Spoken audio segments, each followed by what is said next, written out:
ಯೂಟ್ಯೂಬರ್ಸ್ಗಳು ಹೇಳ್ತಕ್ಕಂಥ ಕೆಲವೊಂದಿಷ್ಟು ಸುಳ್ಳು ಮತ್ತು ಸೋಷಿಯಲ್ ಮೀಡಿಯಾದ ಈ ಸತ್ಯ ಯೂಟ್ಯೂಬಲ್ಲಿ ಇರ್ತಕ್ಕಂಥ ನಿಮಗೆ 8 ಪಾಯಿಂಟ್ಸ್ ಯೂಟ್ಯೂಬ್ ಮಾಡ್ತಾರೆ ಪ್ರತಿಯೊಬ್ಬರು ಕೂಡ. ಈ ಒಂದು 8 ಪಾಯಿಂಟ್ಸ್ನ ನೀವು ಕೊಡ್ತೀನಿ ನಿಮಗೆ. ಯೂಟ್ಯೂಬರ್ಸ್ ಪ್ರತಿಯೊಬ್ಬರು ಕೂಡ ಸುಳ್ಳು ಹೇಳಿ ನಿಮ್ಮ ಒಂದು ಚಾನಲ್ ವೈರಲ್ ಆಗದೆ ಇರೋದಕ್ಕೆ ಇದೇ ಕಾರಣ, ಇದೇ ರೀಸನ್. ಈ 8 ಪಾಯಿಂಟ್ಸ್ಗಳೇ ರೀಸನ್ ನೀವು ಮಿಸ್ಟೇಕ್ ಮಾಡ್ತಾ ಇರೋದು. ನೀವು ಕಷ್ಟಪಟ್ಟು ಈ ಒಂದು 8 ಪಾಯಿಂಟ್ ಬಗ್ಗೆ ನೀವು ಇಲ್ಲಿ ಜಾಸ್ತಿ ಫೋಕಸ್ ಮಾಡ್ತಾ ಇದ್ದೀರಾ. ಬಿಟ್ಬಿಡಿ, ಫೇಕ್ ಸುದ್ದಿ ಓಡಾಡ್ತಾ ಇದೆ. ಈ ಒಂದು ಫೇಕ್ ಸುದ್ದಿಯಿಂದಾನೇ ನಿಮ್ಮ ಒಂದು ವಿಡಿಯೋಸ್ಗಳು ವೈರಲ್ ಆಗ್ತಾ ಇಲ್ಲ. ಇದನ್ನ ನಾನು ನಿಮಗೆ ಹೇಳೋಕ್ಕೋಸ್ಕರನೇ ಈ ಒಂದು ವಿಡಿಯೋ ಮಾಡಿದ್ದೀನಿ, ಯೂಟ್ಯೂಬ್ ಸೀಕ್ರೆಟ್. ಈ ಒಂದು ಕೇಳೋ ಯೂಟ್ಯೂಬರ್ಸ್ ಹೇಳ್ತಕ್ಕಂತಹ ಸುಳ್ಳುಗಳು, ಈ ಒಂದು ಸುಳ್ಳುಗಳನ್ನ ತಿಳ್ಕೊಳ್ಳಿ. ಹಾಗೆ ನೀವು ಕೂಡ ನಿಮ್ಮ ಒಂದು ಚಾನಲ್ ಅಲ್ಲಿ ಬಂದವರಮ್ಮ ನಮ್ಮಂತ ಸ್ವಲ್ಪ ರೆಸ್ಪೆಕ್ಟ್ ಕೊಡ್ರಮ್ಮ. ನಿಮ್ಮ ಪೀರ್ ಎಲ್ಲ ಸಖತ್ತಾಗಿ ಮಾಡಿದ್ದಾರೆ, ಆದ್ರೆ ಒಂದ್ ಮಿಸ್ಟೇಕ್ ಮಾಡಿ ನಿಮ್ಮನ್ನೆಲ್ಲ ನನ್ನ ಕಾಲದಲ್ಲಿ ಹುಟ್ಟಿಸ್ಬೇಕು. ದಿನಾಲು ಅಪ್ಲೋಡ್ ಮಾಡ್ಬೇಕಂತೆ ವಿಡಿಯೋಸ್ಗಳನ್ನ, ದಿನಾಲು ಅಪ್ಲೋಡ್ ಮಾಡಿದ್ರೆ ಅಷ್ಟೇ ನಮ್ಗೆ ಇದು ಆಗುತ್ತಂತೆ. ನೋಡಿ ಗುರು, ಯೂಟ್ಯೂಬ್ನಲ್ಲಿ ದಿನಾಲು ವಿಡಿಯೋಸ್ಗಳನ್ನ ಅಪ್ಲೋಡ್ ಮಾಡೋದೇನು, ಈಗ ಇದನ್ನ ದಿನಾಲು ವಿಡಿಯೋಸ್ಗಳನ್ನ ಅಪ್ಲೋಡ್ ಮಾಡಲ್ಲ ಗುರು. ನಾನು ದಿನಾಲು ವಿಡಿಯೋಸ್ಗಳನ್ನ ಅಪ್ಲೋಡ್ ಮಾಡೋದಿದೆ ನೋಡಿ, 100% ಸುಳ್ಳು. ಈ ಒಂದು ಸುಳ್ಳು ಮಾಹಿತಿನ ನೀವು ನಂಬಕ್ಕೆ ಹೋಗ್ಬೇಡಿ.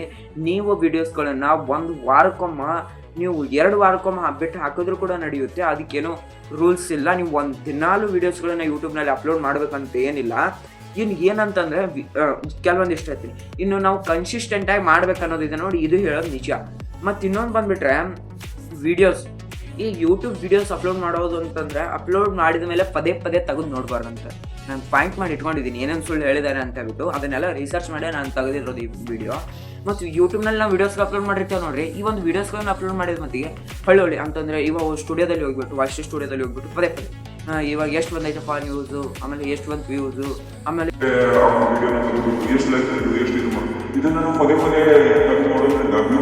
Views down ಆಗಿಬಿಡುತ್ತಂತೆ. ಒಂದು ಮಾತನ್ನ ಹೇಳಕ್ಕೆ ಇಷ್ಟಪಡ್ತೀನಿ, ಈ ನಾವು ತಗೋದು ಎಷ್ಟು ವ್ಯೂಸ್ ಬಂದೈತೆ ಅಂತ ನೋಡೋಕ್ಕೂ, ಮತ್ತು ಇದನ್ನು ನಾವು ಎಷ್ಟು ವ್ಯೂಸ್ ಕಮ್ಮಿ, ನಮಗೆ ವ್ಯೂಸ್ ಬರದೇ ಇರೋಕ್ಕೂ, ವಿಡಿಯೋ ಫ್ರೀಸ್ ಆಗೋಕ್ಕೂ ಯಾವುದೇ ಥರ ಎಷ್ಟೇ ದೂರದಿಂದನೂ ಡಿಫ್ರೆನ್ಸ್ ಇಲ್ಲ. ಎಷ್ಟೇ ದೂರದಿಂದನೂ ನಮಗೆ ಇದು ಇಲ್ಲ. ಇನ್ನೊಂದೇನಪ್ಪ ಅಂತಂದರೆ, ನಮ್ಮ ವಿಡಿಯೋದಲ್ಲಿ ಅಂತಂದರೆ ಥಂಬ್ನೇಲ್ನ ನಾವು ಎಲ್ಲ ಹೆಂಗೆ ಯೂಟ್ಯೂಬರ್ಸ್ ಕೆಲವೊಂದಿಷ್ಟು ಜನ ಹೇಳಿದ್ದಾರೆ, ನೀವೊಂದು ವಿಡಿಯೋದಲ್ಲಿ ಎಷ್ಟು ಪೂರ್ತಿಯಾಗಿ ಥಂಬ್ನೇಲಲ್ಲಿ ಹಾಕ್ಬೇಕಂತಂದರೆ, ಪೂರ್ಣವಾಗಿ ವಿಡಿಯೋದಲ್ಲಿ ಇವಾಗ ಥಂಬ್ನೇಲ್ ಇರುತ್ತೆ ನೋಡಿ, ಆ ಒಂದು ಥಂಬ್ನೇಲ್ನ ಪೂರ್ತಿಯಾಗಿ ಹಾಕ್ಬೇಕಂತ. ಥಂಬ್ನೇಲ್ನಲ್ಲಿ ಹೆಂಗೆ ಹಾಕ್ಬೇಕಂತಂದರೆ, ವಿಡಿಯೋದಲ್ಲಿ ಪೂರ್ಣವಾಗಿ ಏನಿರುತ್ತೆ ನೋಡಿ ಅಷ್ಟನ್ನು ಕೂಡ ನಾವು ಥಂಬ್ನೇಲಲ್ಲಿ ಪೂರ್ಣವಾಗಿ ಕ್ಲಿಯರಾಗಿ ಮೆನ್ಷನ್ ಮಾಡ್ಬೇಕಂತೆ. ಇದನ್ನು ನಾವು ಮಾಡಿದ್ರೆ ಜಾಸ್ತಿ ಜನ ನಮ್ಮ ವಿಡಿಯೋನ ಕ್ಲಿಕ್ ಮಾಡ್ತಾರಂತೆ, ಇದರಿಂದಾಗಿ ವ್ಯೂಸ್ ಜಾಸ್ತಿ ಬರೋದಂತೆ. ಯಾರು ಹೇಳಿದ್ದಾರೆ ಗುರು ಇದು ನಿಜ ಅಂತ ಹೇಳ್ಬಿಟ್ಟು? ಇದು 100% ಇದು ಸುಳ್ಳು. ಯಾಕೆ ಸುಳ್ಳು ಅಂತ ಕೇಳಿದ್ರೆ, ನಾವು ಥಂಬ್ನೇಲ್ನಲ್ಲಿ ಅಟ್ರಾಕ್ಷನ್ ಇರಬೇಕು ಹೊರತಾಗಿ ಆ ಒಂದು ಥಂಬ್ನೇಲ್ನ ಅಕ್ಷರಗಳಿಂದ ತುಂಬಾಕ್ ಬಿಡಬಾರ್ದು. ಓಕೆನಾ? ನಾವು ಚಿಕ್ಕ ವರ್ಡ್ನ ಯೂಸ್ ಮಾಡ್ಬೋದು. ಓಕೆನಾ? ಚಿಕ್ಕ ವರ್ಡ್, ಜಾಸ್ತಿ ಏನು ಬೇಕಾಗಿಲ್ಲ, ಚಿಕ್ಕ ವರ್ಡ್ ಯೂಸ್ ಮಾಡಿದ್ರು ನಾವು ಅದು ಅಟ್ರಾಕ್ಟಿವ್ ಆಗಿದ್ದರೆ ಅಂತಂದ್ರೆ, ಅಟ್ರಾಕ್ಟಿವ್ ಆಗಿ ಅಂತಂದರೆ ತುಂಬ ಕಲರ್ಫುಲ್ ಆಗಿವಂತೂ ಅಲ್ಲ. ಅಟ್ರಾಕ್ಟಿವ್ ಅಂತಂದರೆ ಆ ಒಂದು ಥಂಬ್ನೇಲ್ನ, ಇವಾಗ ಅದು ಒಂದು ಇದು ಏನಿರುತ್ತೆ ನೋಡಿ, ಆ ವರ್ಡ್ನ ನೋಡಿದ ತಕ್ಷಣ ಕ್ಲಿಕ್ ಮಾಡೋ ಥರ ಆ ಒಂದು ಇದು ಇರಬೇಕು. ಈ ರೀತಿ ಮಾಡೋದ್ರಿಂದ ನಮಗೇನಾಗುತ್ತೆ, ವ್ಯೂಸು ಜಾಸ್ತಿ ಬರುತ್ತೆ ಈ ಒಂದು ಥಂಬ್ನೇಲ್ ನೋಡೋದ್ರಿಂದ. ಇದನ್ನು ಹೇಳೋದು ಬಿಟ್ಟು ಕೆಲವೊಂದಿಷ್ಟು ಯೂಟ್ಯೂಬರ್ಸು ಏನೋ ಥಂಬ್ನೇಲ್ನಲ್ಲಿ ಇರೋದು ಬರೋದೆಲ್ಲ ಹಾಕಿ ಅದಾದಮೇಲೆ ಒಟ್ಟು ಥಂಬ್ನೇಲ್ನ ಇದು ಮಾಡಿ ಅಂತ ಹೇಳಿದ್ದಾರೆ. ಮತ್ತು ಕೆಲವೊಂದಿಷ್ಟು ಇದು ಯೂಟ್ಯೂಬರ್ಸ್ ಹೇಳಿದ್ದಾರೆ ಅಂತಲ್ಲ, ಕೆಲವೊಂದಿಷ್ಟು ಎಲ್ಲರೂ ಕೂಡ ಮಾಡ್ತಕ್ಕಂಥ ತಪ್ಪು, ಎಲ್ಲ ಯೂಟ್ಯೂಬರ್ಸ್ ಮಾಡ್ತಕ್ಕಂಥ ತಪ್ಪಿದು. ವಿಡಿಯೋ ಅಪ್ಲೋಡ್ ಮಾಡಿದ ತಕ್ಷಣ ಆ ಒಂದು ವಿಡಿಯೋನ ನಾವು ಎಲ್ಲ ವಾಟ್ಸಪ್ ಆಗಿರ್ಬೋದು ಎಲ್ಲ ಕಡೆ ಆ ಒಂದು ವಿಡಿಯೋ ಲಿಂಕ್ನ ಹರಿಬಿಟ್ಬಿಡೋದು. ನಮ್ಮ ಸಂಬಂಧಿಕರು ನೋಡಲಿ, ಇವರು ನೋಡಲಿ, ವ್ಯೂಸ್ ಬರುತ್ತೆ ಅಂತ ಹೇಳ್ಬಿಟ್ಟು ಹಾಕ್ಬಿಡೋದು. ನೋಡಿ, ಇಲ್ಲೊಂದು ಮಾತಾಡೋಕೆ ಇಷ್ಟಪಡ್ತೀನಿ ನಾನು. ನೀವೇನು ಲಿಂಕ್ ಹಾಕಿರ್ತೀನಿ ನೋಡಿ ವಾಟ್ಸಪ್ನಲ್ಲಿ, ಆ ಒಂದು ಲಿಂಕ್ನ ತೆಗೆದು ನೋಡ್ತಾರೆ ನೋಡ್ರಿ. ನೋಡೋ ಮತ್ತಿಗೆ ನಿಮ್ಮ ವಿಡಿಯೋ ಲೈಕ್ ಮಾಡ್ತಾರೆ ಅಂತ ಮಾಡಿದ್ದೀರಾ? ನಿಮ್ಮ ಒಂದು ವಿಡಿಯೋಗೆ ಡಿಸ್ಲೈಕ್ ಮಾಡ್ತಾರೆ. ಓಕೆ, ನಮ್ಮ ಸಂಬಂಧಿಕರು ಎಲ್ಲ ಒಳ್ಳೆಯವರು ಇದ್ದಾರೆ, ನಮ್ಮ ವಿಡಿಯೋನ ಯಾರೂ ಡಿಸ್ಲೈಕ್ ಮಾಡಲ್ಲ ಅಂತ ಹೇಳ್ಬಿಟ್ಟು ನೀವು ಅಂದ್ಕೊಂಡಿದ್ರೆ ನೋಡಿ, ಓಕೆ, ಡಿಸ್ಲೈಕ್ ಏನೋ ಮಾಡಲ್ಲ, ನಿಮ್ಮ ವಿಡಿಯೋನ ಪೂರ್ಣವಾಗಿ ನೋಡ್ತಾರಾ? ಪೂರ್ಣವಾಗಿ ನೋಡ್ಬೇಕು ವಿಡಿಯೋನ. ಜಸ್ಟ್ ಬರ್ತಾರೆ, ಇವ್ನು ಏನು ಮಾಡಿದ್ದಾನೆ ಅಂತ ಹೇಳ್ಬಿಟ್ಟು 1 ನಿಮಿಷ ಕೂಡ ವಿಡಿಯೋನ ಫುಲ್ ನೋಡಲ್ಲ. ನಾನು ಹೇಳ್ತೀನಿ, 1 ನಿಮಿಷ ಕೂಡ ವಿಡಿಯೋನ ಫುಲ್ ನೋಡಲ್ಲ, ಅರ್ಧಕ್ಕೆ ಬಿಟ್ಟೋಗ್ಬಿಡುತ್ತೆ. ಇದರಿಂದಾಗಿ ನಮ್ಗೆ ಯೂಟ್ಯೂಬ್ ಅಲ್ಗೋರಿಥಮ್ಗೆ ಏನು ಗೊತ್ತಾಗುತ್ತಪ್ಪ ಅಂತಂದರೆ, ಇವನು ವೀಡಿಯೋಸ್ಗಳನ್ನು ಚೆನ್ನಾಗಿ ಮಾಡಿಲ್ಲ, ಇವನು ವೀಡಿಯೋಸ್ಗಳು ಚೆನ್ನಾಗಿಲ್ಲ, ಅದಕ್ಕೆ ಜನ ಅರ್ಧಕ್ಕೆ ಬಿಟ್ಟೋಗ್ತಿದ್ದಾರೆ. ಮತ್ತು ಇನ್ನು ಡಿಸ್ಲೈಕ್ಗಳು ಬರ್ತಾವೆ ನೋಡಿ, ಆ ಡಿಸ್ಲೈಕ್ಗಳು ಬಂದಾಗ ಯೂಟ್ಯೂಬ್ ಅಲ್ಗೋರಿಥಮ್ ಗೊತ್ತಾಗುತ್ತೆ, ಇವನು ವೀಡಿಯೋಗಳು ಚೆನ್ನಾಗಿಲ್ಲ, ಅದಕ್ಕೆ ಎಲ್ಲರೂ ಕೂಡ ಡಿಸ್ಲೈಕ್ ಮಾಡ್ತಾರೆ. ಹಂಗಂತಂದರೆ ನಾವು ಯೂಟ್ಯೂಬ್ನಲ್ಲಿ ಲಿಂಕ್ಗಳನ್ನು ಅಥವಾ ನಾವು ಸೋಷಿಯಲ್ ಮೀಡಿಯಾ ಅಪ್ಲಿಕೇಶನ್ಗಳಲ್ಲಿ ನಮ್ಮ ಲಿಂಕ್ಗಳನ್ನು ಹಾಕಬಾರ್ದು ಅಂತ ಹೇಳಿದ್ರೆ, ವಾಟ್ಸಪ್ಪಲ್ಲಿ ಆಗಿರ್ಬೋದು, ನಮ್ಮ ಗೆಳೆಯರಿಗೆ ಈ ರೀತಿ ಸೆಂಡ್ ಮಾಡಬಾರ್ದು ಅಂತ ಕೇಳಿದ್ರೆ, ಸೆಂಡ್ ಮಾಡಿ ಬೇಡನಲ್ಲ. ಈ ಒಂದು ಪಾಯಿಂಟ್ನ ನೀವು ಇಲ್ಲಿ ನೆನ್ಪಿಟ್ಕೋಬೇಕು. ನಿಮ್ಮ ಒಂದು ವಿಡಿಯೋಗೆ 2 ದಿನ ಆದಮೇಲೆ ನೀವು ಲಿಂಕನ್ನು ಹಾಕ್ಬೋದು. 2 ದಿನ ಆದಮೇಲೆ ನೀವು ಲಿಂಕನ್ನು ನೀವೆಲ್ಲ ಕಡೆ ಸೆಂಡ್ ಮಾಡ್ಬೋದು. ಅದೇನು ವಿಡಿಯೋಗೆ ಇನ್ನೂ ವ್ಯೂಸೇ ಬಂದಿರಲ್ಲ, ಅಪ್ಲೋಡ್ ಮಾಡಿದ ತಕ್ಷಣ ವಾಟ್ಸಪ್ಪಲ್ಲಿ ಅಪ್ಲೋಡ್ ಮಾಡ್ತೀರಾ ನಿಮ್ಮ ಒಂದು ವಿಡಿಯೋ ಲಿಂಕ್ನ. ಇದು ಕಂಪ್ಲೀಟ್ಲಿ ರಾಂಗು. ಮತ್ತು ಇನ್ನೊಂದೇನಪ್ಪ ಅಂತಂದರೆ, ನೀವು ಒಂದು ವಿಡಿಯೋ ಏನೈತೆ ನೋಡಿ, ಈ ಒಂದು ವಿಡಿಯೋನ ನೀವು 2 ದಿನ ಆದಮೇಲೆ ನೀವು ಇಲ್ಲಿ ಲಿಂಕ್ ಹಾಕ್ಬೋದು. 2 ದಿನ ಲಿಂಕ್ ಹಾಕಿದ್ಮೇಲೆ ನೀವು ಇಲ್ಲಿ ಜಸ್ಟ್ ಅವ್ರ ಲಿಂಕ್ ಕ್ಲಿಕ್ ಮಾಡಿ ನೋಡೋದು ಯಾವಾಗ ನಮಗೆ ಇದು ಓಕೆ, ಅವಾಗ ನಿಮಗೆ ಆಲ್ರೆಡಿ ಎಲ್ಲ ಕಡೆ ವ್ಯೂಸ್ ಬಂದಿರುತ್ತೆ. ಕೆಲವೊಂದಿಷ್ಟು ಲೈಕ್ ಬಂದಿರುತ್ತೆ. ಕೆಲವೊಂದಿಷ್ಟು ಜನ ನೋಡಿಬಿಟ್ಟು ಡಿಸ್ಲೈಕ್ ಮಾಡಿದ್ರೆ ಏನೂ ಇಲ್ಲ, ಡಿಸ್ಲೈಕ್ ಮಾಡಿದ್ರೆ 50 ಲೈಕಲ್ಲಿ 1 ಡಿಸ್ಲೈಕು 2 ಡಿಸ್ಲೈಕ್ ಇದ್ದರೆ ಅದು ಏನು ಇದಕ್ಕೆ ಹತ್ತಲ್ಲ ಗೈಸ್, ಓಕೆನಾ. ಇನ್ನು ಮುಂದಿನ ಟಾಪಿಕ್ ಬಂದುಬಿಟ್ಟು ಯೂಟ್ಯೂಬ್ನಲ್ಲಿ ಎಡಿಟಿಂಗ್. ಈ ಯೂಟ್ಯೂಬ್ ಎಡಿಟಿಂಗ್ನ ಕೆಲವೊಂದಿಷ್ಟು ಜನ ಎಷ್ಟು ತಪ್ಪಾಗಿ ಮಾಡ್ತಿದ್ದಾರೆ ಅಂತ ಕೇಳಿದ್ರೆ, ಸಲ್ಲಾರ್ದನ್ನೆಲ್ಲ ಎಡಿಟಿಂಗಲ್ಲಿ ಆಗ್ತಾ ಇದ್ದಾರೆ.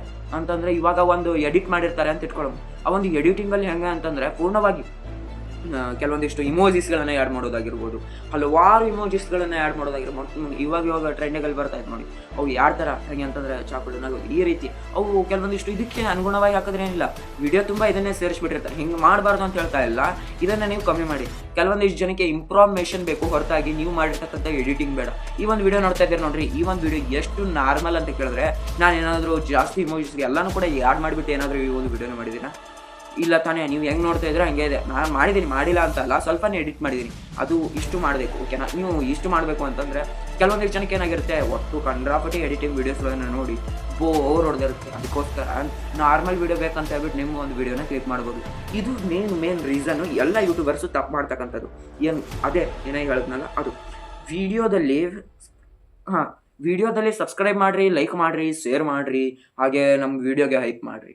ಇದು ಯಾಕೆ ಗುರು, ಯಾರು ಹೇಳಿದ್ದು ಇದನ್ನ? ನಾವು ಹೇಳಿದ್ರೆ ವಿಡಿಯೋ ಇನ್ನೂ 1 ನಿಮಿಷ ಆಗಿರಲ್ಲ ಅಂತಂದರೆ, ಇನ್ನೂ ಒಂದು 10 ನಿಮಿಷ ಅಂತಂದರೆ 10 ಸೆಕೆಂಡ್ ಕೂಡ ಇನ್ನೂ ಆಗಿರಲ್ಲ.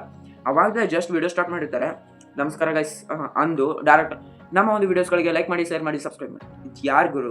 ಇದರಿಂದಾಗಿ ಕೆಲವೊಂದಿಷ್ಟು ಜನ ಅರ್ಧಕ್ಕೆ ವೀಡಿಯೋಸ್ಗಳನ್ನ ಬಿಟ್ಟು ಹೋಗಿರೋದು. ಇದನ್ನು ನಾನು 1 ದಿನ ಅಲ್ಲ, 2 ದಿನ ಅಲ್ಲ, ಬರೋಬ್ಬರಿ 2 ತಿಂಗಳು ಇದನ್ನೇ ಫಾಲೋ ಮಾಡಿದ್ದೀನಿ. ನಾನು ಕೂಡ 2 ತಿಂಗಳವರೆಗೂ ಕಂಟಿನ್ಯೂಸ್ ಆಗಿ ಇನ್ನೂ ವೀಡಿಯೋನ ಸ್ಟಾರ್ಟ್ ಮಾಡಿರ್ತೀನಿ. ಸ್ಟಾರ್ಟ್ ಮಾಡಿಬಿಟ್ಟು ನಮಸ್ಕಾರ ಅಂಥೇಳಿ ಅದು ಆದಮೇಲೆ ಜಸ್ಟ್ ಸಬ್ಸ್ಕ್ರೈಬ್ ಮಾಡಿ, ಲೈಕ್ ಮಾಡಿ, ಶೇರ್ ಮಾಡಿ, ಬನ್ನಿ ನಮ್ಮ ಒಂದು ವೀಡಿಯೋ ಇಷ್ಟ.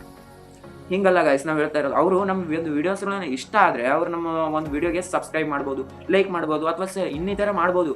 ಅವ್ರಿಗೆ ಇಷ್ಟ ಆದರೆ ಅದನ್ನು ಬಿಟ್ಬಿಟ್ಟು ನಾವೇ ಅವರನ್ನು ನೆನ್ಪು ಮಾಡಿದ್ರೆ, ಅದು ನಾವು ನೆನ್ಪು ಮಾಡಿದ್ರು ಕೂಡ ಅವ್ರು ಸಬ್ಸ್ಕ್ರೈಬ್ ಮಾಡಲ್ಲ. ಯಾಕಂತಂದ್ರೆ ನಮ್ಮೊಂದು ವೀಡಿಯೋ ಇಷ್ಟ ಆಗಿರಬೇಕು. ಮತ್ತು ಅದು ಇನ್ನೊಂದೇನಪ್ಪ ಅಂತಂದರೆ, ಇನ್ನೂ 1 ನಿಮಿಷ ಪೂರ್ಣವಾಗಿರಲ್ಲ, ಅವಾಗ ನಾವು ಇನ್ನೂ ಹೇಳಿದ್ವಿ ಅಂತಂದರೆ ನಮ್ಮ ಒಂದು ವೀಡಿಯೋ ಕಂಪ್ಲೀಟ್ಲಿ ಬೋರಿಂಗ್ ಅನ್ಸ್ಬಿಡುತ್ತೆ, ಓಕೆನಾ. ಅದೇನು ಗುರು 1-2 ಸೆಕೆಂಡ್, ಅದೇ ನಾವು ಟಾಪಿಕ್ನ ಮೊದಲು ಸ್ಟಾರ್ಟ್ ಮಾಡಬೇಕು. ಅದಕ್ಕೆ ಹೆಂಗೆ ಹೇಳ್ಬೇಕಪ್ಪ ಅಂತಂದರೆ, ಇವಾಗ ನಮ್ಮ ಒಂದು ವೀಡಿಯೋಸ್ಗಳು ಒಂದು 2 ನಿಮಿಷ ಆಯಿತು ಅಂತ ಇಟ್ಕೊಳ್ಳೋದು, ಆ ಒಂದು ಇದಕ್ಕೆ ಅನುಗುಣವಾಗಿರ್ಬೇಕು. ಅದು ಆ ಒಂದು ಸಿಚುವೇಶನ್ಗೆ ಅನುಗುಣವಾಗಿರಬೇಕಾದ್ರೆ ನಾವು ಲೈಕ್ ಮಾಡಿ, ಶೇರ್ ಮಾಡಿ, ಸಬ್ಸ್ಕ್ರೈಬ್ ಮಾಡಿ ಅಂತ ಎಲ್ಲ ಹೇಳ್ಬೋದು. ಇನ್ನು ಟ್ಯಾಕ್ಸ್ಗಳೇನು ಇರ್ಬೋದಲ್ಲ, ನಮ್ಮ ಟ್ಯಾಕ್ಸು ಇವಾಗ ನಮ್ಮ ಒಂದು ವೀಡಿಯೋಸ್ಗಳಿಗೆ ಯೂಟ್ಯೂಬಲ್ಲಿ ಒಂದು ರೂಲ್ಸ್ ಇತ್ತು, ಏನು ಗೊತ್ತಾ? ವೀಡಿಯೋಸ್ಗಳಿಗೆ ನಾವು ಟ್ಯಾಕ್ಸ್ಗಳನ್ನು ಹಾಕೋದ್ರಿಂದ ನಮ್ಮ ಒಂದು ವೀಡಿಯೋಸು ವೈರಲ್ ಆಗುತ್ತೆ ಅಂತ ಹೇಳ್ಬಿಟ್ಟು. ನಮ್ಮ ಒಂದು ವೀಡಿಯೋಸು ವೈರಲ್ ಆಗುತ್ತೆ, ಓಕೆನಾ. ವೈರಲ್ ಆಗಲ್ಲ ಅಂತಲ್ಲ, ಅದು ಆವಾಗ. ಈಗ 2025-26 ಬರ್ತಾ ಇದೆ. ಇವಾಗ ಈ ಒಂದು ಟೈಮ್ನಲ್ಲಿ ನಾವೇನು ತಿಳ್ಕೊಂಡಿದ್ದೀವಿ ಅಂತಂದರೆ, ನಮ್ಮ ಒಂದು ವೀಡಿಯೋಗೆ ಹ್ಯಾಶ್ಟ್ಯಾಗ್ಸ್ ಹಾಕೋದ್ರಿಂದ ನಮ್ಮ ಒಂದು ವೀಡಿಯೋ ವೈರಲ್ ಆಗುತ್ತೆ ಅಂತ ಹೇಳ್ಬಿಟ್ಟು.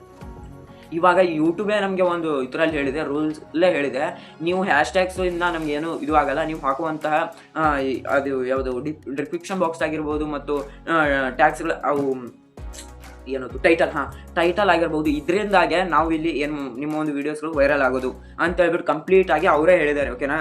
ಇನ್ನು ಯೂಟ್ಯೂಬ್ನಲ್ಲಿ ಸೆಟ್ಟಿಂಗ್ ಚೇಂಜ್ ಮಾಡಿ, ಮತ್ತು ಆ ಸೆಟ್ಟಿಂಗ್ಸ್ ಚೇಂಜ್ ಮಾಡಿ, ಈ ಸೆಟ್ಟಿಂಗ್ಸ್ ಚೇಂಜ್ ಮಾಡಿ ಅಂತ ಹೇಳ್ಬಿಟ್ಟು ಹಲವಾರು ವೀಡಿಯೋಸ್ಗಳನ್ನ ನೋಡಿದ್ದೀನಿ. ನೋಡಿಬಿಟ್ಟು ಹೌದಾ ಗುರು ಇವೆಲ್ಲ ನಿಜನಾ ಅಂತ ಹೇಳ್ಬಿಟ್ಟು ಯೋಚನೆ ಕೂಡ ಮಾಡಿದ್ದೀನಿ. ಇಷ್ಟೆಲ್ಲ ಮಾಡಿದ್ರು ನನಗೊಂದು ಡೌಟ್ ಬಂತು. ಏನಪ್ಪ ಅಂತಂದರೆ, ಇವರೆಲ್ಲ ಹೇಳ್ತಿದ್ದಾರೆ ನಾನು ಇಷ್ಟೆಲ್ಲ ಮಾಡಿದ್ದೀನಿ ಅಂದರೂ ನನಗೊಂದು ಚಾನಲ್ಲು ಇನ್ನೂ ಗ್ರೋ ಆಗಿಲ್ಲ ಅಂತ. ಈ ಸೆಟ್ಟಿಂಗ್ಸ್ಗಳು ಏನು ಹೇಳ್ತಿದ್ದಾರೆ ನೋಡ್ರಿ, ಈ ಒಂದು ಸೆಟ್ಟಿಂಗ್ಸ್ಗಳು ಪೂರ್ತಿಯಾಗಿ ರಾಂಗ್ ಇನ್ಫಾರ್ಮೇಷನ್ ಅಂತ ಹೇಳೋಕ್ಕೆ ಇಷ್ಟಪಡ್ತೀನಿ. ಇನ್ನು ಕೆಲವೊಂದಿಷ್ಟು ಜನ ಬಂದುಬಿಟ್ಟು ನಿಮ್ಮ ಒಂದು ವೀಡಿಯೋನ ಕ್ಲಿಯಾರಿಟಿ ಬೇಕಾ, ನಿಮ್ಮ ಒಂದು ವೀಡಿಯೋ ಕ್ಲಿಯಾರಿಟಿ ಬೇಕಂತಂದರೆ ನೀವು ಯೂಟ್ಯೂಬ್ನಲ್ಲಿ ಸೆಟ್ಟಿಂಗ್ಸ್ನ ಓಪನ್ ಮಾಡಿಬಿಟ್ಟು ಅದೇ ಒಂದು ವೀಡಿಯೋ ನೋಡುವಂಥ ಇದು ಇರುತ್ತೆ ನೋಡಿ, ಕ್ವಾಲಿಟಿ, ವೀಡಿಯೋ ಕ್ವಾಲಿಟಿ ಅಂತ ಹೇಳ್ಬಿಟ್ಟು ಅದರೊಳಗೆ ಹೋಗ್ಬಿಟ್ಟು ನಿಮ್ಮ ಒಂದು ವೀಡಿಯೋನ ಹೈ ಕ್ವಾಲಿಟಿ ಅಂತಂದ್ರೆ ಇದ್ರೊಳಗೆ ಇಡ್ರಿ. ನೀವು ಅಪ್ಲೋಡ್ ಮಾಡಿರ್ತಕ್ಕಂಥ ಪ್ರತಿಯೊಂದು ವೀಡಿಯೋ ಹೈ ಕ್ವಾಲಿಟಿ. ಅದು ನಮ್ದಲ್ಲ ಅಣ್ಣ, ಅದು ನಾವು ವೀಡಿಯೋ ಅಪ್ಲೋಡ್ ಮಾಡೋ ಮುಂದೆ ಇದು ಆಗಲ್ಲ. ಅದು ನಾವು ಮತ್ತೊಂದು ವೀಡಿಯೋಸ್ಗಳನ್ನ ನಮ್ಮದು ಬಿಟ್ಟು ಮತ್ತೊಂದು ವೀಡಿಯೋಸ್ಗಳನ್ನು ನಾವು ನೋಡ್ತಾ ಇರುವಾಗ ಆ ಒಂದು ವೀಡಿಯೋ ಹೈ ಕ್ವಾಲಿಟಿಯಲ್ಲಿ ಬೇಕಾ, ಲೋ ಕ್ವಾಲಿಟಿಯಲ್ಲಿ ಬೇಕಾ, ಮೀಡಿಯಮ್ ಕ್ವಾಲಿಟಿಯಲ್ಲಿ ಬೇಕಾ ಅಂತ ಕೇಳುತ್ತೆ. ಅದನ್ನು ನೀವು ಸೆಟ್ಟಿಂಗ್ಸಲ್ಲಿ ಹೋಗ್ಬಿಟ್ಟು ಹಂಗೆ ಮಾಡಿದ್ರೆ ನಿಮ್ಮ ಒಂದು ವೀಡಿಯೋಗೆ ಜಾಸ್ತಿ ಕ್ಲಿಯಾರಿಟಿ ಬರುತ್ತೆ ಅಂತ ಹೇಳ್ಬಿಟ್ಟು ಬೇರೆ ಸುದ್ದಿ ಓಡಾಡ್ತಿತ್ತು. ಇದನ್ನಾಯಿತು.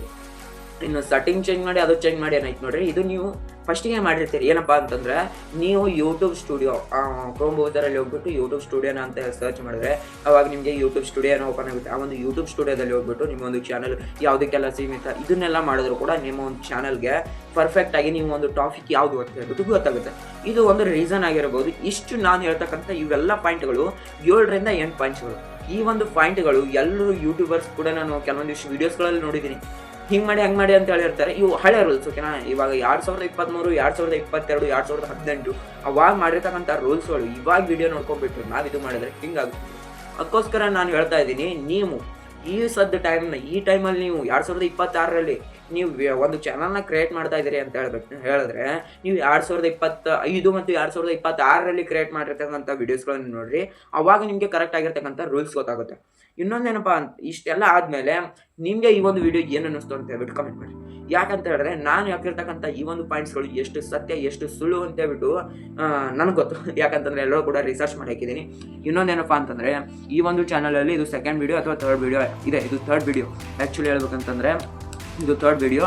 ನಾನು ಎಲ್ಲನೂ ಕೂಡ ರಿಸರ್ಚ್ ಮಾಡಿದ್ದೀನಿ. ಇನ್ನೊಂದೇನಪ್ಪ ಅಂತಂದರೆ, ಇವೆಲ್ಲನೂ ಕೂಡ ನಾನು ಇವೆಲ್ಲ ವೀಡಿಯೋಸ್ಗಳು ಯಾವ ವೀಡಿಯೋಸಲ್ಲಿ ಹೇಳಿಲ್ಲ ಅಂತಲ್ಲ, ಹಲವಾರು ಯೂಟ್ಯೂಬ್ ಚಾನಲಲ್ಲಿ ಹಲವಾರು ವೀಡಿಯೋಸ್ಗಳಲ್ಲಿ ನಾನು ಎಲ್ಲರೂ ಕೂಡ ನೋಡಿದ್ದೀನಿ. ಇಷ್ಟೆಲ್ಲ ಮಾಹಿತಿಗಳು ಹರಿದಾಡ್ತಾ ಇದ್ವಿ. ಇಷ್ಟೆಲ್ಲ ಮಾಹಿತಿಗಳು ಹರಿದಾಡ್ತಾ ಇದ್ದಾವೆ ಅಂತ ಹೇಳ್ಬಿಟ್ಟು ನಾನು ಈ ಒಂದು ವೀಡಿಯೋಸ್ಗಳನ್ನು ಮಾಡಬೇಕಾಯಿತು. ಈ ಒಂದು 2026ಕ್ಕೆ ಎಲ್ಲರೂ ಕೂಡ ಹೊಸ ವರ್ಷದ ಹಾರ್ದಿಕ ಶುಭಾಶಯಗಳು ಅಂತ ಹೇಳ್ತಾ, ಹಾಗೆ ಈ ಒಂದು ವಿಡಿಯೋದಲ್ಲಿ ಇಷ್ಟೇ, ಮತ್ತೇನಿಲ್ಲ. ಹಾಗೆ ಹೊಸ ಒಂದು ಯೂಟ್ಯೂಬ್ ಚಾನಲ್ ಸ್ಟಾರ್ಟ್ ಮಾಡಿದ್ದೀನಿ. ಇನ್ನೊಂದೇನಂತಂದರೆ, ನಾನು ಯೂಟ್ಯೂಬ್ ಚಾನಲ್ ಬಗ್ಗೆ ಒಂದು ಸ್ವಲ್ಪ ಹೇಳೋಕ್ಕೆ ಇಷ್ಟಪಡ್ತೀನಿ. ಫಸ್ಟ್ ಒಂದು ಯೂಟ್ಯೂಬ್ ಚಾನಲ್ ಸ್ಟಾರ್ಟ್ ಮಾಡಿದೆ, ಅದು ಯೋಗೇಶ್ ಟೆಕ್ ಅಂತ ಹೇಳ್ಬಿಟ್ಟು. ಆ ಚಾನಲಲ್ಲಿ ನಾನು ಹೋದರೆ ಫಸ್ಟಿಗೆ ವೀಡಿಯೋಸ್ಗಳು 2 ವರ್ಷ ಅಪ್ಲೋಡ್ ಮಾಡಿದ್ದೀನಿ, ಬರೋಬ್ಬರಿ 2 ವರ್ಷ. ಇವಾಗ ನೋಡಿದ್ರೆ ಒಂದೇ ಒಂದು ವೀಡಿಯೋ ಪಬ್ಲಿಷಲ್ಲಿ ಇಟ್ಟಿದ್ದೀನಿ. ಅದು ಬರೋಬ್ಬರಿ 2 ವರ್ಷ ಆಯ್ತು. ಇವಾಗ 2 ವರ್ಷದಿಂದ ಕಂಟಿನ್ಯೂಸ್ ವೀಡಿಯೋಸ್ಗಳನ್ನ ಅಪ್ಲೋಡ್ ಮಾಡ್ತಾ ಬಂದಿದ್ದೀನಿ. ಅದು ಮತ್ತು ವಾರಕ್ಕೂ ಏನಿಲ್ಲ ಅಂತಂದ್ರೆ 3ರಿಂದ 4 ವೀಡಿಯೋಸ್ಗಳು ಬರ್ತಿತ್ತು. ರೇಂಜಲ್ಲಿ ಪೂರ್ಣವಾಗಿ ವೀಡಿಯೋಸ್ಗಳು 2 ವರ್ಷ ಅಪ್ಲೋಡ್ ಮಾಡಿದ್ದೀನಿ. ಏನೂ ಬಂದಿಲ್ಲ, ವ್ಯೂಸ್ ಏನೋ 100, 200 ಇಷ್ಟೇ. ಅದೇ ಬಿಟ್ಟು ಜಾಸ್ತಿ ಏನು ಹೋಗಿಲ್ಲ, ಒಂದು ಹೋಗಿದೆ. ಅದು ಈ ಒಂದು ಚಾನಲಲ್ಲಿ ಕೂಡ ಅಪ್ಲೋಡ್ ಮಾಡಿದ್ದೀನಿ, ಮಲ್ಲು ಜಮಖಂಡ್ ವೀಡಿಯೋ. ಅದು ಅವರು ಇನ್ಕಮ್ ಬಗ್ಗೆ ಆಗಿತ್ತು. ಅದು ಒಂದು ಸ್ವಲ್ಪ ಓಡಿದೆ. ಅದು 3.6K ನೋಡಿತ್ತು ಅದು. ಓಕೆ, ನಾನು ಹಳೆ ಚಾನಲಲ್ಲಿ ಓಪನ್ ಮಾಡಿದಾಗ ಎಲ್ಲ ಅದು ಕೂಡ ಫೇಲ್ ಆಯಿತು. ಇನ್ನು ನಾನು ಹೊಸ ಚಾನಲ್ ಕ್ರಿಯೇಟ್ ಮಾಡಿದ್ದೆ. ಅದು ಯಾವ ಥರ ಅಂತಂದರೆ AI ರಿಲೇಟೆಡ್ ಅಂತ. AI ಕ್ರಿಯೇಟ್ ಅಲ್ಲ, ಅದೇ ಯೂಟ್ಯೂಬ್ ಇನ್ಫಾರ್ಮೇಷನ್ ಬಗ್ಗೆ ಚಾನಲ್ ಕ್ರಿಯೇಟ್ ಮಾಡಿದೆ. ಒಂದು 3-6 ತಿಂಗಳೆಲ್ಲ ವೀಡಿಯೋಸ್ಗಳನ್ನೆಲ್ಲ ಮಾಡಿದೆ. ಆದರೆ ಅದಕ್ಕೂ ಕೂಡ ವ್ಯೂಸ್ ಬರಲಿಲ್ಲ. ಅದನ್ನು ಕೂಡ ಅಲ್ಲಿಗೆ ನಿಲ್ಲಿಸಿದ್ದೀನಿ. ಇದು ಮತ್ತೊಂದು ಚಾನಲ್ನ ಕ್ರಿಯೇಟ್ ಮಾಡಿದೆ. ಅದು ಕ್ರಿಯೇಟರ್ ಬ್ರೋ ಅಂತ ಹೇಳ್ಬಿಟ್ಟು ಚಾನಲ್ ಅದು. ಆ ಚಾನಲಲ್ಲಿ ಇವಾಗ ಸರ್ಚ್ ಮಾಡಿದ್ರೆ ಬರಲ್ಲ ಬಿಡಿ, ಯಾಕಂತಂದರೆ ಅದರಲ್ಲಿ ಜಾಸ್ತಿ ವೀಡಿಯೋಸ್ಗಳನ್ನೇನು ಅಪ್ಲೋಡ್ ಮಾಡಿಲ್ಲ.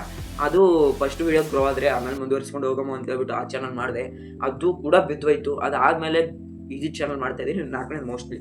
ಓಕೆ, ಈ ಒಂದು ಚಾನಲ್ ಮಾಡ್ತಾಯಿದ್ದೀನಿ. ದಯವಿಟ್ಟು ನಿಮ್ಮ ಸಪೋರ್ಟ್ ಬೇಕು. ಮತ್ತು ಇದೇ ರೀತಿ ಕೆಲವೊಂದಿಷ್ಟು ಸುದ್ದಿಗಳಾಗಿರ್ಬೋದು, ಫೇಕ್ ವೀಡಿಯೋಸ್ಗಳಾಗಿರ್ಬೋದು, ಎಲ್ಲನೂ ಕೂಡ ನಿಮ್ಮ ಒಂದು ಮುಂದೆ ತರೋಕ್ಕೆ ಇಷ್ಟಪಡ್ತೀನಿ. ಹಾಗೆ ವೈರಲ್ ಕಂಟೆಂಟ್ಗಳು ಈ ಒಂದು ಚಾನಲಲ್ಲಿ ಬರುತ್ತೆ. ನಾನು ಮಾಡ್ತಾ ಇರೋದು ಚಿಕ್ಕ ವಯಸ್ಸಲ್ಲಿ ಒಂದು ಸಣ್ಣ ಪ್ರಯತ್ನ. ಈ ಒಂದು ಸಣ್ಣ ಪ್ರಯತ್ನಕ್ಕೆ ನಿಮ್ಮ ಪ್ರೋತ್ಸಾಹ ಇರಬೇಕು. ವೀಡಿಯೋಸ್ಗಳನ್ನ ಎಲ್ಲಿ ತನಕ ನೋಡಿದಿರಿ ಅಂತ ಲೈಕ್ ಮಾಡಿ, ಹಾಗೆ ಶೇರ್ ಮಾಡಿ, ಸಬ್ಸ್ಕ್ರೈಬ್ ಮಾಡಿ. ಇವೆಲ್ಲ ಮಾಡೋದಂತೂ ನಾನು ನಿಮಗೆ ಹೇಳೋ ಅವಶ್ಯಕತೆ ಇಲ್ಲ, ಯಾಕಂತಂದ್ರೆ ಅವಾಗ ಹೇಳಿದ್ದೀನಿ. ನಿಮ್ಗೆ ಇಷ್ಟ ಇದ್ರೆ ಮಾಡ್ಬೋದು, ಇಲ್ಲ ಅಂತಂದ್ರೆ ಬಿಡ್ಬೋದು, ಇಲ್ಲ ಅಂತಂದ್ರೆ ಡಿಸ್ಲೈಕ್ ಮಾಡಿ ಹೋಗ್ತಾ ಇರಿ. Okay, by. ಎಷ್ಟು ಚೆನ್ನಾಗಿ ಆಡ್ದೆ ಅನ್ನೋದು ಮುಖ್ಯ ಅಲ್ಲ, ಯಾವಾಗ ನಿಲ್ಲಿಸ್ದೆ ಅನ್ನೋದು ಮುಖ್ಯ. ಗೆದ್ದು ಸೋತ್ರೆ ಆ ಸೋಲೆ ನೆನಪಿರುತ್ತೆ, ಸೋತು ಗೆದ್ರೆ ಆ ಗೆಲುವು ಚರಿತ್ರೆ ಸೇರುತ್ತೆ. ಯಾಕೆಂದ್ರೆ history only remembers how you finished.